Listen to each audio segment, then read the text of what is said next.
Welcome back to Technologies Now, the Business Edge, the podcast where we explore business owners, entrepreneurs, and real estate professionals, how they leverage innovation, technology, systems, and mindsets to scale with purpose. Today, we have an incredible guest, Savanna Campbell, owner and founder of Signature Agent Services, real estate agent, transaction operations expert, mentor, instructor, yes, there's more, leader, and passionate advocate for empowering young professionals and women in business. Savanna started out real estate at 18, became a licensed agent, and then built one of the fastest growing real estate support companies, expanding into multiple states from Colorado and growing a reputation of operational excellence in the real estate space. Savanna, welcome to the show again. Thrilled to have you. Thank you. Thank you. Yes. So, Savannah, kind of offline, we've been talking about your backgrounds and how you've started in real estate. You started very early, Yeah. and you want to just go through your initial story as to how you got into real estate? Yeah. So I swore I was never going to get into real estate because both of my parents are in real estate.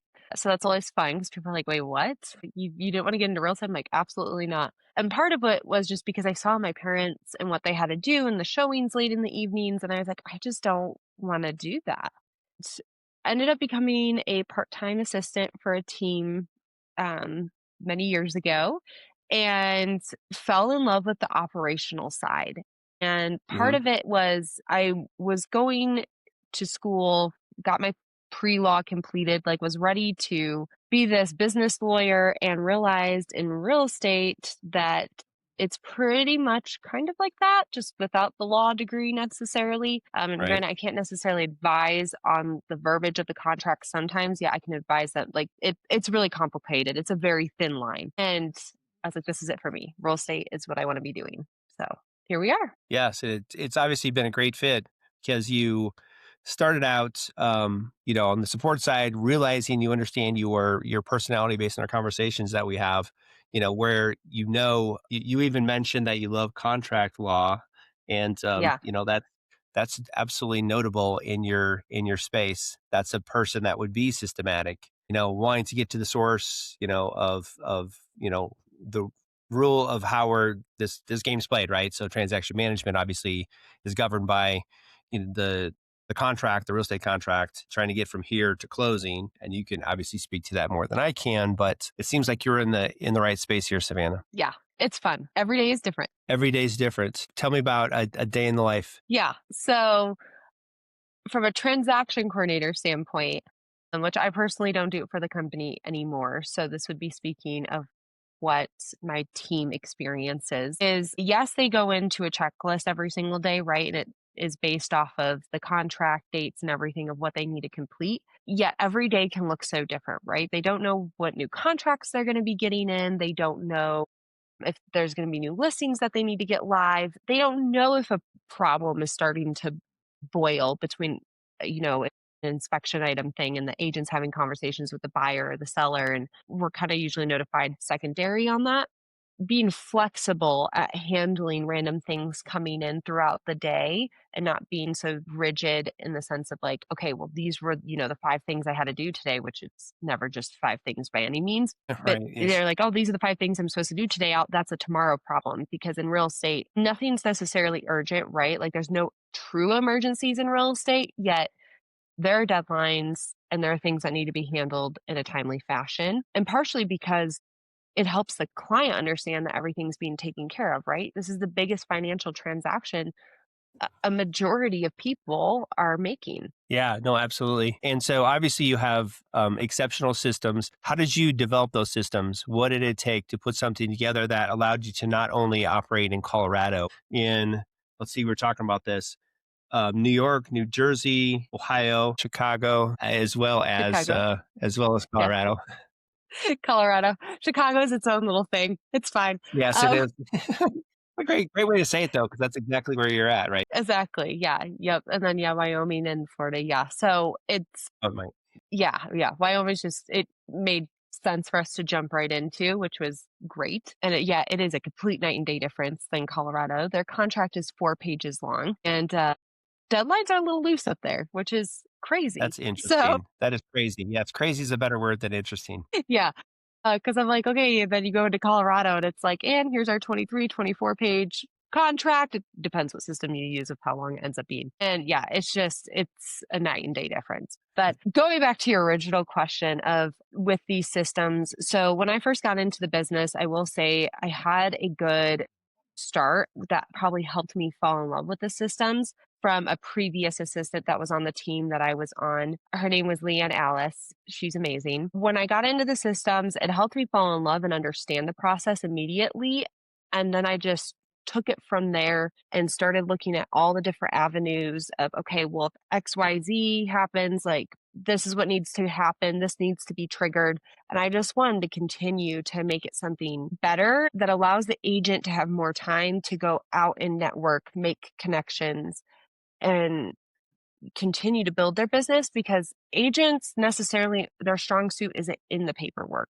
Their strong suit is like having those relationships and helping people understand the process. And then we come in as technical support and basically, make sure everything stays on track to closing. So no Mhm. deadlines are missed or anything like that, and handle the very details that are inside of each state's contract. Yeah, no, that makes sense.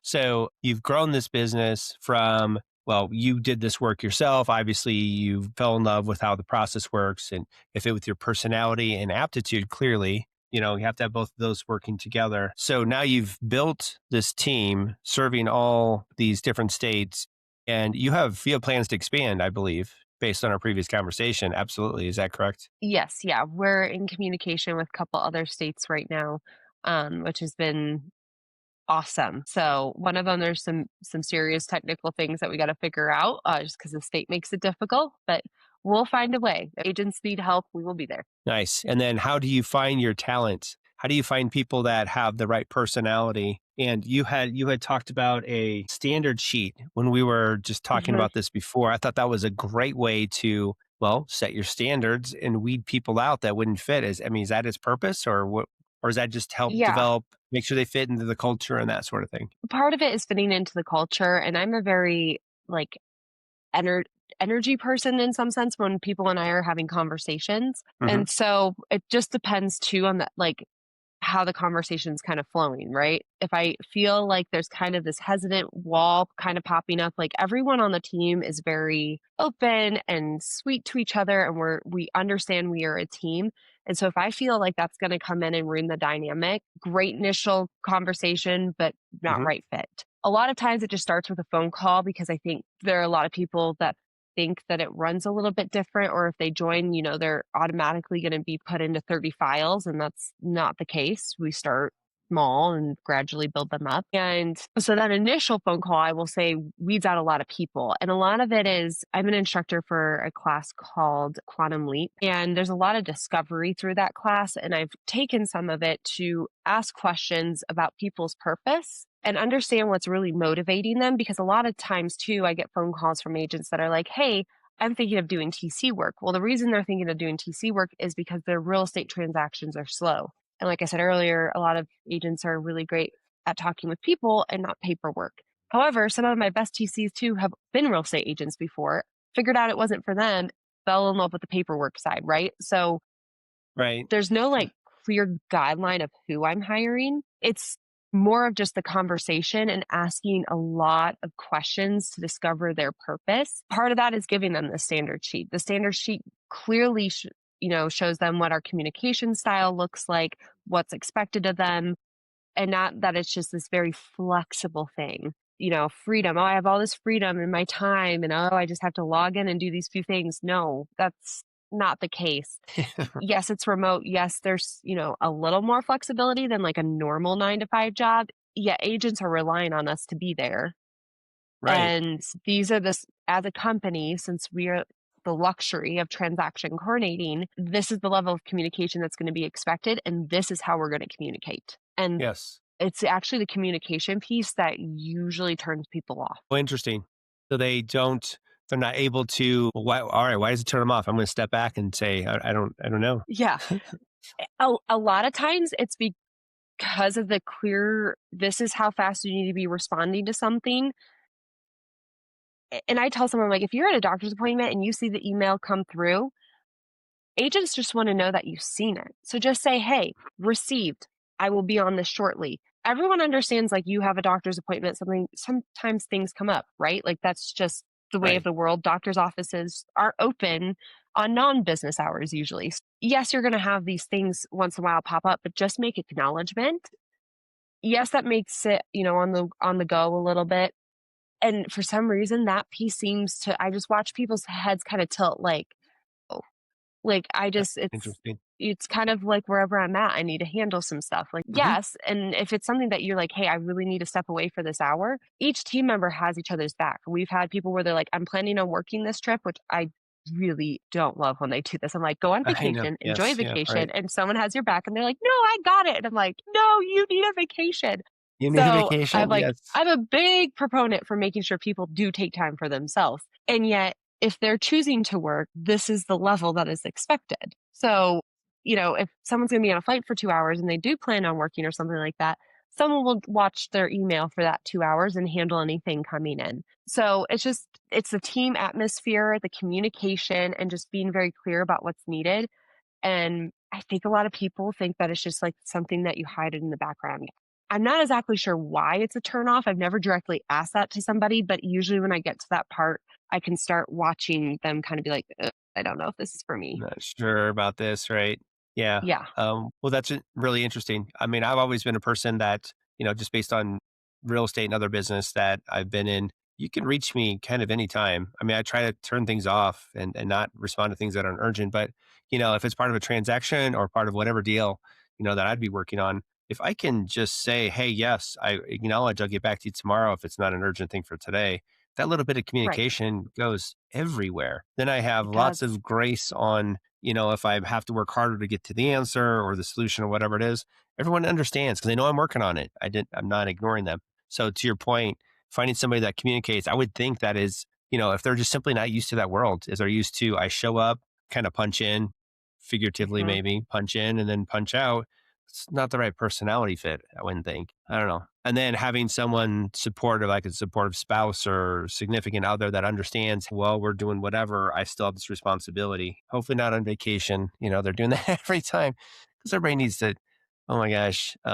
Everyone needs a vacation. Like that's so important for your mental health just to take a deep breath. Like you need it. Yes, yes. There's different philosophies on that, that I had recently heard about how, systematically you need to take off one day every week, no matter what. You got to just figure out how to take one day off, which I have a hard time doing, quite frankly, right now with everything that we have going. But you've got to, or Same. it's gonna force its way in. You're gonna be less effective later. And then I think the concept was also every once a quarter, take 3 days off. And then somewhere in there, you're supposed to also take a week. I don't know how to figure that piece out, but the concepts were not foreign to me, but because I'm not used to unplugging at all because I have these responsibilities for our customers and clients and corporate stuff that I have and all these things that we have going on. My wife's business, she's on all the time. So Mhm. us trying to bring that back to yes, we respond all the time. You can reach me. I will respond. But at some point, I've got to just take a day off. So I guess it's a self talk right now. So thank you for the Right. therapy session here, Savannah. I really appreciate it.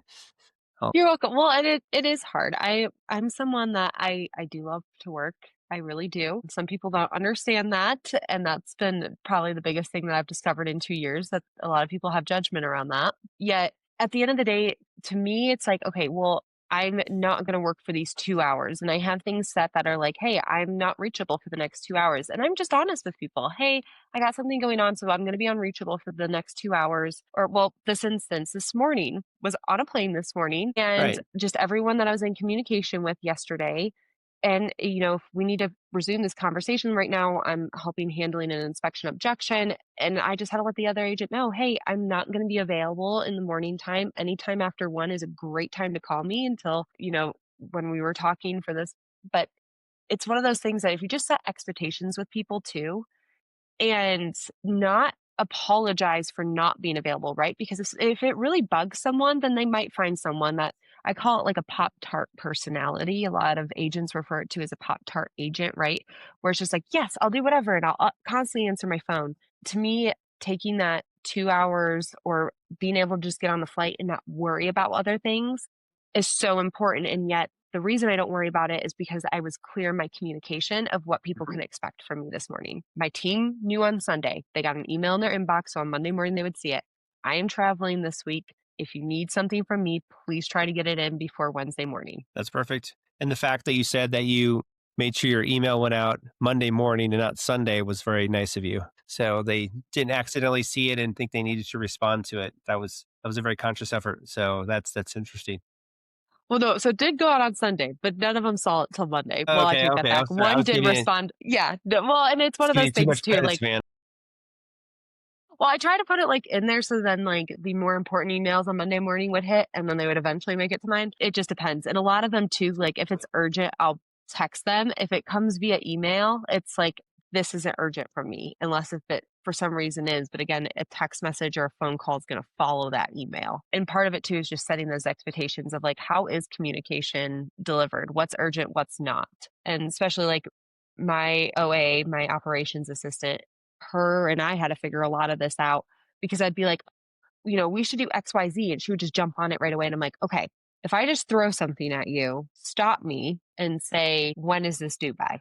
Does this need to be done today? Mhm. And asking me those questions, which is hilarious because that is my job to the team that I'm also a director of operations on. So it's like, I know better. And yet being put in a different seat and owning a business, I've had to be like, okay, you get to ask me these questions now because clearly I'm not doing it for my own self. You set the standard and they're following the standard that you set. So absolutely that's fair. Oh my gosh, that's great. That's great.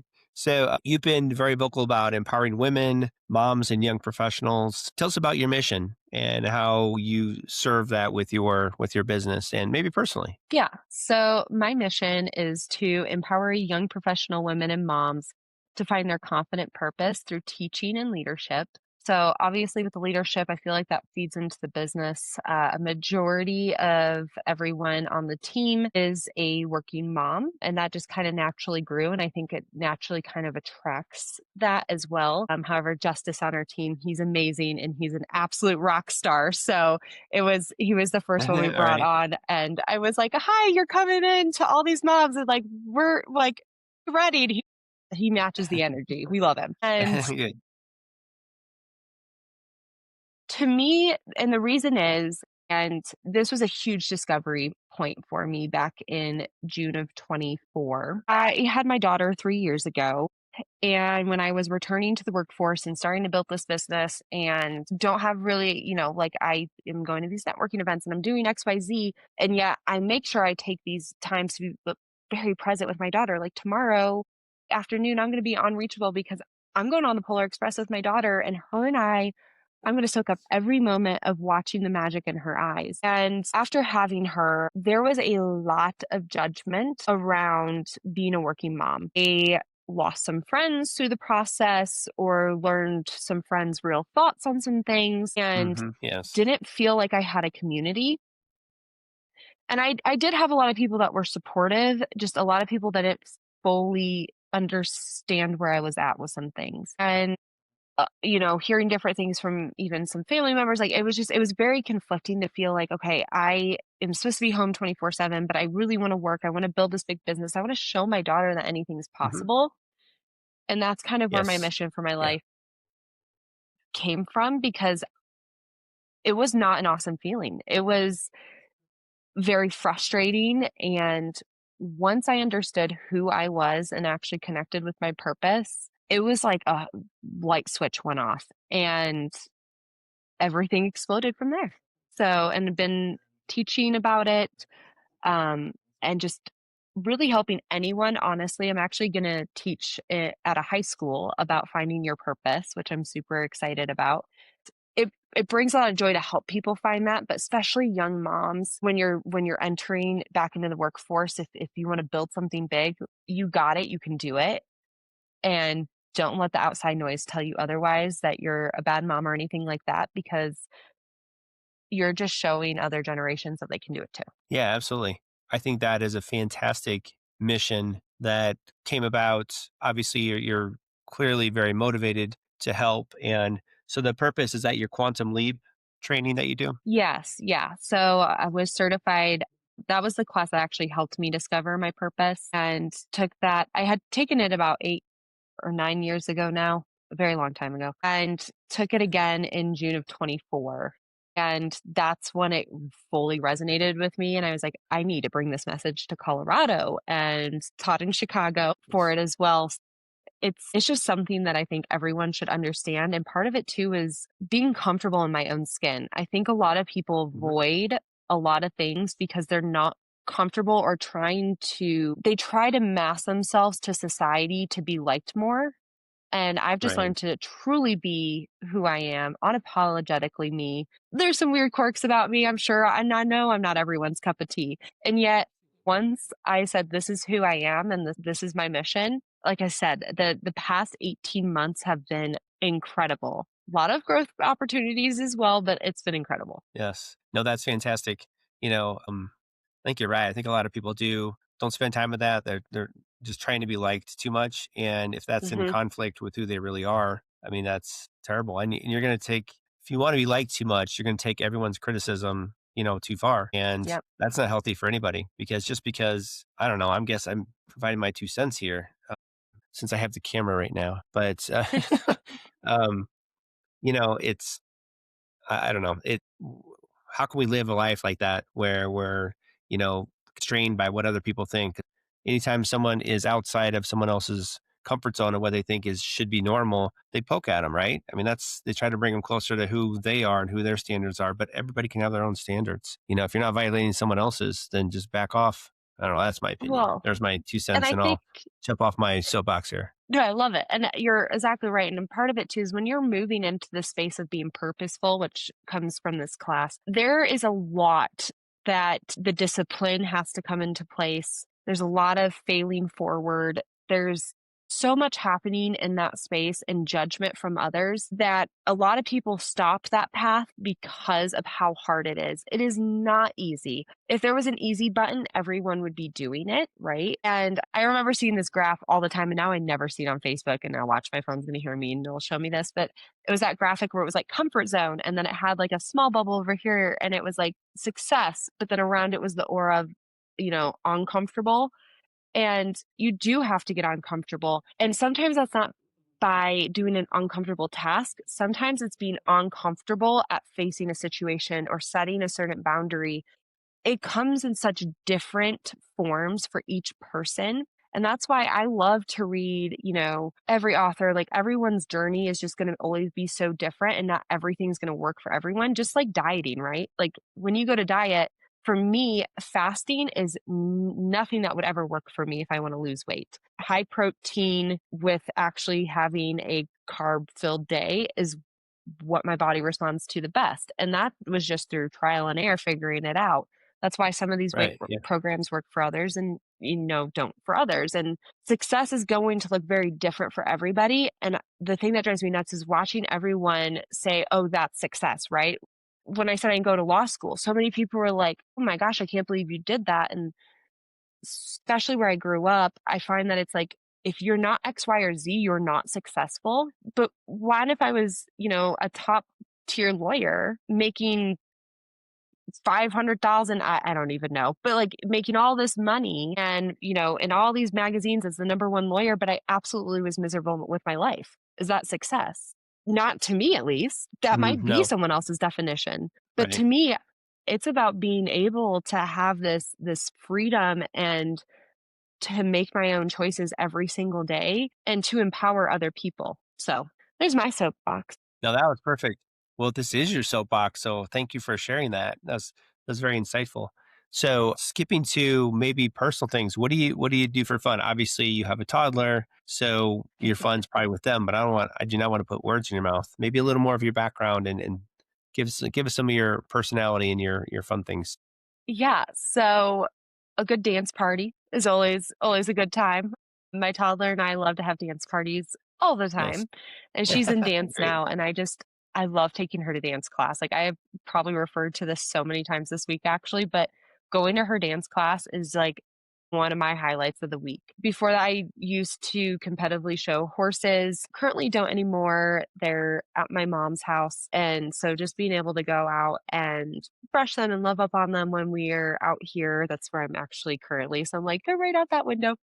Oh, nice. is fantastic. For fun though, currently softball. I play competitive adult league softball still. It is a good time and it's a great way to sometimes get maybe frustration out, or if you're, feeling good and have all this energy, just to be able to get on that field because you can't have your phone on you for that hour, hour and a half anyways. So it's a good disconnect. Um, and good me time. And Nice. I'm a big proponent of making sure you do have time for yourself. To me, working out every single morning is just habit at this point because it's time for me to actually take care of myself so I can pour into everybody else. That's perfect because if you're not whole, how are you going to help everybody else? I mean, that's how I'd see Exactly. that. Yes. Yep. Not to continue to get philosophical. This is going to be my philosophical episode. We're just going to cut most of it out. Just kidding. No, there's no, Be like, no hi, this is restriction. technology. But you know what? If you're going to build something great in technology, you got to be able to think of processes. And sometimes it's getting rid of that mental load. That was really good. I'm So going to use that. That's perfect. Actually, let's do this real quick.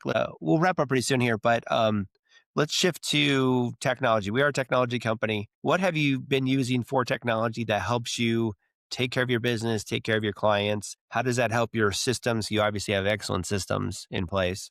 Delve into that just a little bit, if you would, please, Savannah. yeah. So I don't know if this is going to be as 100% of the answer that you're quite looking for yet.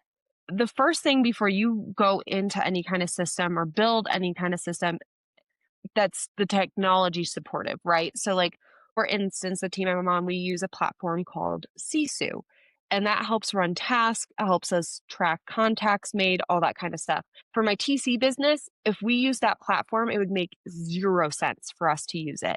And so part of it is understand because, right, as soon as you start exploring options, you're going to get 1,000 options in front of you. Hmm. What do you actually need it for? Do you need certain features? Do you not need certain features? Because the program that my TC company runs out of is one of the most least expensive systems, but it gives us the option to customize for agents, be able to go to any state, and control our back office completely. Now, we could get something that's super fancy and pay all this money for it. And at the end of the day, too, when you look at our margins, like it does cost a good amount of money, and yeah, I'm not going to plug us into a system like Sisu. I don't need to know what the agents are doing for contacts. That's just, nor would they use that. So why would I pay for a platform to do that? Right. And so a lot of it is making sure you understand your systems first and laying out the roadmap, right? So what does it look like? This doesn't mean you're going to have all the answers, right, of every single task that is part of your system, but what does the roadmap look like from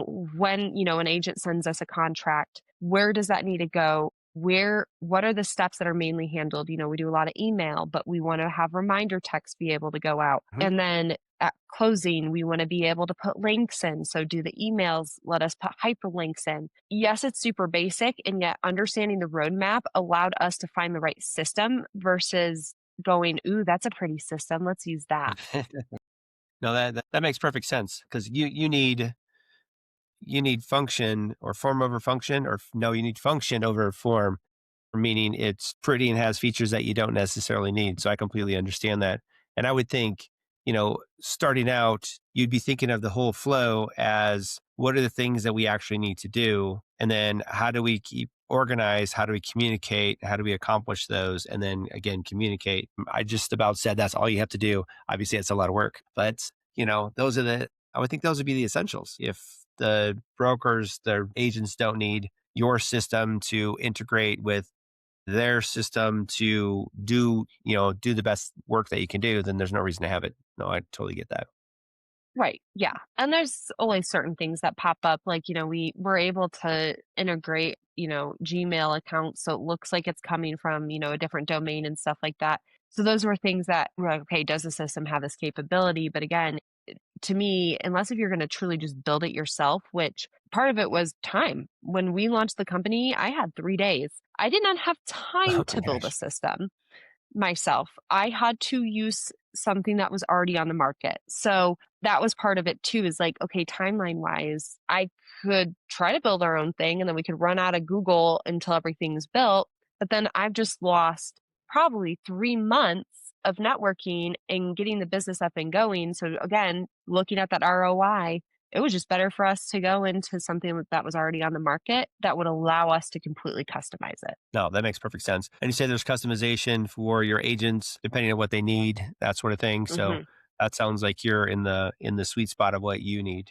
If we were to step back here and you're talking to a prospective agent, why should they use your company? First of all, why should they use a TC if they're not using those services, which they should, I would say, if they're have any volume at all, or actually even if they don't have volume, because they wouldn't be experts in this space like you will be and your company will be. Why should they use you guys? You guys. Yeah, great question. So when it comes to like why even use a TC in the first place, the question I always ask is what would an extra 2 deals next year actually do for you? And for each agent, their goals can look different. Some may only want to close 7 next year, some may want to close 100. Asking them what would those 2 extra deals do for you usually comes with a motive of like, oh, I might be able to pay off this debt, or our team could take a trip to Hawaii. I'm going to use that as an example because that's something that the team I'm also on is going to be doing next year. Nice. And saying, okay, so if you have leverage then from a transaction coordinator that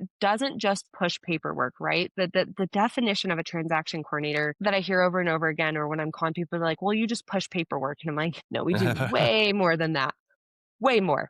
If you had time to focus and find those 2 extra deals, we will have paid for ourselves, not even by typically, depends where you are, and no commission is, set by any means, but usually what the agent is netting after those 2 closings, we have paid for ourselves in 1/4 of one of those deals for the year. So if they only wanted to do 7, like when they end up doing 9, 1/4 of the thing will pretty much end up paying for us. And again, Yep. depends on the average price point. So that's part of it, is understanding that leverage can actually be a huge piece. But the next part goes of why using us. And we're not for everybody. I just put that out there because, some people, they need way more than what any transaction coordinator would do. Basically, it turns into an executive assistant. And that turns into a whole other conversation, and why we did open up an executive assistant division of our business. Yet when it comes to transaction coordinating, the only things we don't do, and that's the best way to explain, is we do Mhm. not write your contract to buy and sell. We don't do your negotiations, and we don't go to closing for you. But like, closing's the fun part, and I would love to go to everyone's closing because everyone's usually happy Yes. that day. So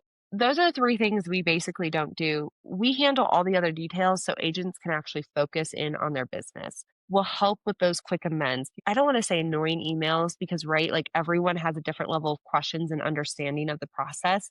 And yet, sometimes when you're super busy and you're out doing showings, like just answering those simple questions and having to sit there and think about it, like, wouldn't it help to just have someone answer that email for you? Those are the things that we can help with. And creating a process so your clients feel like at every step they've understood, which gives you repeat business. And a fun stat, and I'm excited to see what next year will bring, is everyone Mhm. that used us in 2024 has doubled their business in 2025. So, and That is we an had one awesome agent, stat. Yeah. she tripled her business actually because she just completely leaned in and let us just take over. And part of that, right, is building trust and making sure that you're paired with the right TC. Everyone on our team cares about an agent's success and what that means for them. And we consider ourselves the luxury of transaction coordinating. And we're just changing the script and being a partnership. We're not a service, we're a partnership. Partnership. It sounds like it. Awesome. Well, Savannah, this has been incredible. Thank you for sharing your leadership with us. And if you're listening and you're an agent, broker, or team leader needing operational support, transaction coordination, or a true back end partner, connect with Savannah and the Signature Agent Series team. Follow Signature Agent Services online, subscribe to this podcast. You'll see them there. Connect with Savannah and her company on social platforms. Actually, Savannah, where's the best place for people that are watching to reach you? Yeah, you actually, our website, and it goes into a discovery call, which takes you to my calendar to book a discovery call. Or if you just like, if you want to book a discovery call just to have a conversation, I just love to mastermind with people. That's honestly the best way to get a hold of me because that goes on all my things to make sure I see it. And or just emailing me or messaging us on Facebook. Okay, excellent. Well, thanks again, Savannah. And thanks to everyone for watching. Technologies Now, the Business Edge. And you can catch us And catch us here if you're watching on YouTube, and you're going to find us on LinkedIn and some other channels as well. And thank you very much again, Savannah. Thank you.